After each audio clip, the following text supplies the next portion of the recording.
Hello friends, this is Balram. आज हम बात करने वाले हैं आर्टिकल 34 और आर्टिकल 30 जो इसके एक्सेप्शंस हैं उनके बारे में। ठीक है, अब देखते हैं आर्टिकल 33 क्या कहता है। पार्लियामेंट कैन रेस्ट्रिक्ट और abrogate fundamental right of the member of the arm forces and law. अच्छा, पार्लियामेंट क्या है, इसकी जो आर्म फोर्सेस के जो फंडामेंटल राइट्स हैं उसके मेंबर्स के, उनको क्या है ये रेस्ट्रिक्ट कर सकता है। अब इसका ऑब्जेक्टिव क्या है, क्यों रेस्ट्रिक्ट करेगा भाई ये?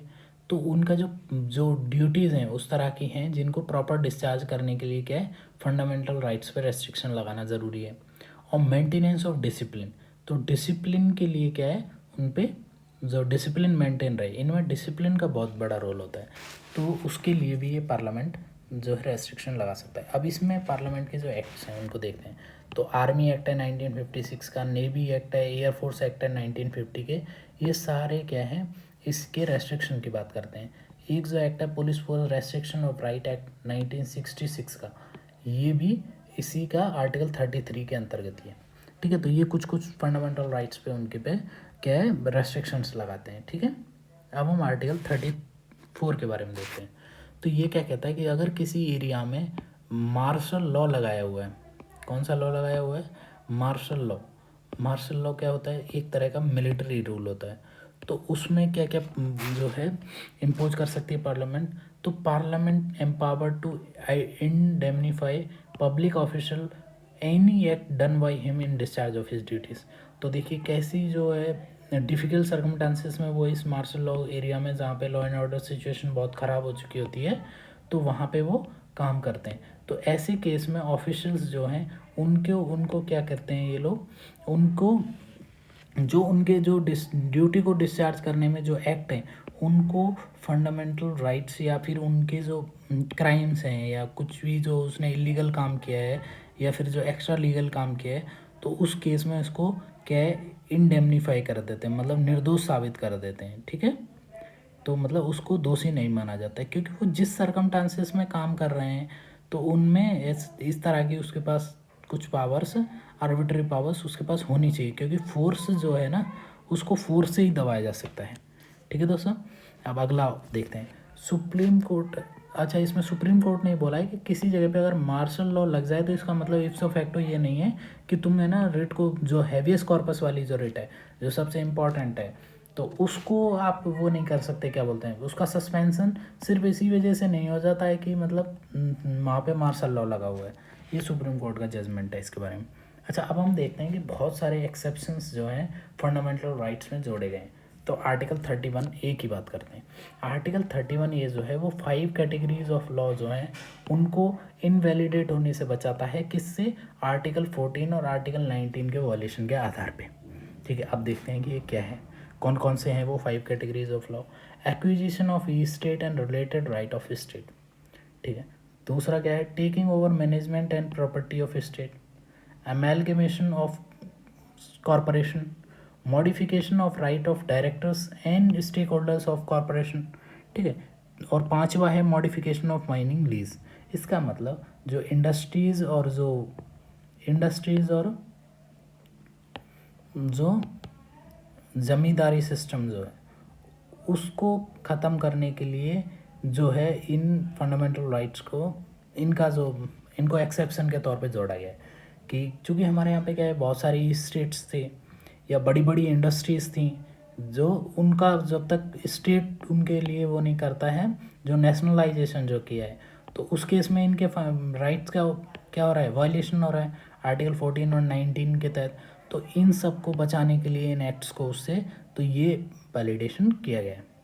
ठीक है, अब इसमें देखो, तो ये जो है ना 31A से ये पार्लियामेंट्री लॉ को क्या है रेस्ट इम्यून करता है, लेकिन स्टेट लॉ को नहीं करता जब तक कि वो क्या है प्रेसिडेंट के पास रिजर्व रह के और उसकी असेंट ले लियो।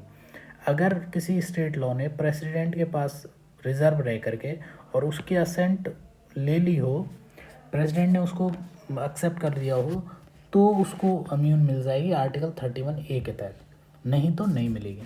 ठीक है, अभी जैसा कि हमने पहले भी बात किया हुआ है कि पेमेंट ऑफ कंपनसेशन और market value if the personal cultivation land is statutory ceiling limit acquired by the state.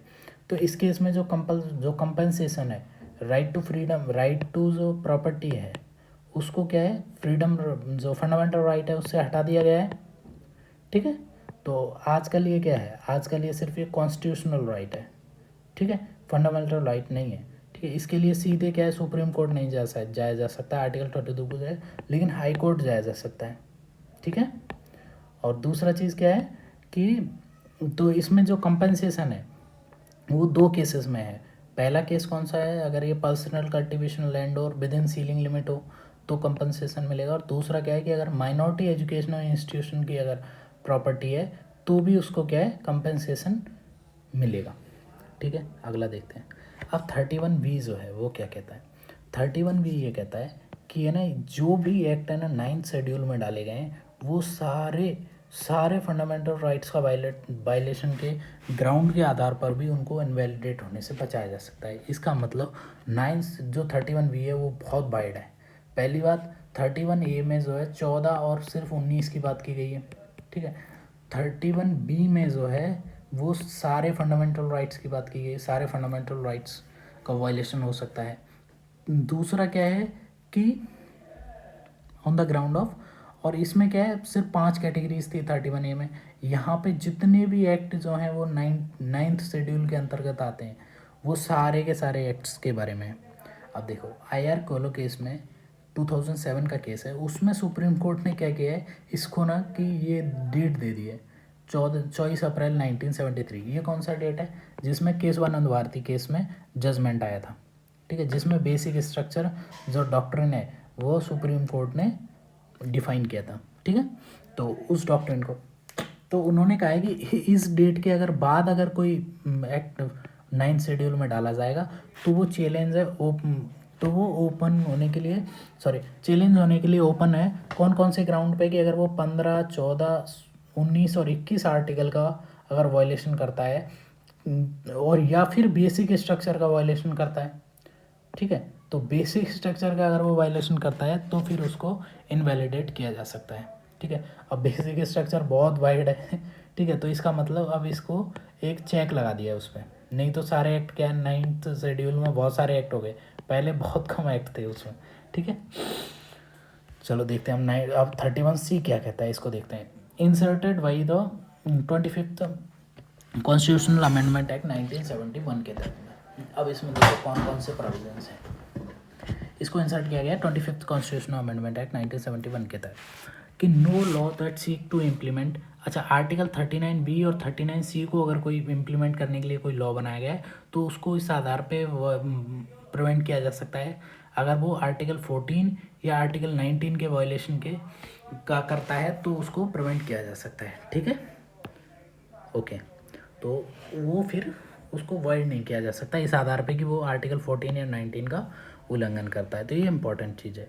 ये 39B और 39C क्या है, ये सोशलिस्ट जो स्टेट है तो उसके लिए कुछ अगर लॉ बनाए जा रहे हैं तो फिर क्या है, उनको आर्टिकल 14 या 19, तो इसको ऐसे बोलते हैं कि जहाँ आर्टिकल 39 आता है वहाँ 14 और 19 चले जाते हैं, ठीक है। अब देखते हैं, अब इसमें इन्होंने दूसरा प्रोविज़न क्या जोड़ दिया कि no law containing the declaration of giving effect to such policy. कौन सी पॉलिसी, आर्टिकल 39 और B में जो सोशलिस्ट पॉलिसी की बात की गई है, can be question in any court on the ground that it doesn't give the effect to this policy. ये तो बेवकूफ़ी वाली बात हो गई। इसका मतलब तो ये सुप्रीम कोर्ट ने कहा कि ये तो तुम हमारे जुडिशियल जो पावर है उसी को ले रहे हो, और वो क्या है, बेसिक स्ट्रक्चर है हमारी, ठीक है। तो इसका मतलब इन्होंने इसको नल एंड वॉइड कर दिया कौन से केस में, केशवानंद भारती केस में 1973 में। फिर इन्होंने क्या किया, इंडियन गवर्नमेंट ने कि 42nd कॉन्स्टिट्यूशनल अमेंडमेंट एक्ट 1976 में इसको एक्सटेंड कर दिया। फर्स्ट वाला जो प्रोविज़न है उसको तो इन्होंने वैलिडेट कर दिया इसमें केशवानंद भारती में, सेकंड वाले को नल एंड वॉइड कर दिया। तो इन्होंने क्या किया, फर्स्ट वाले प्रोविज़न को ही इन्होंने क्या एक्सटेंड कर दिया, क्या कर दिया कि सारे DPSP को अगर लागू करेंगे तो इसके प्रोटेक्शन के अंडर में होंगे। लेकिन इसको क्या है, इस जो एक्सटेंशन है इसको इन्होंने मिनर्वा मिल केस में 1980 में इसको भी क्या कर दिया, इसको नल एंड वॉइड कर दिया, ठीक है दोस्तों, ओके, थैंक यू दोस्तों।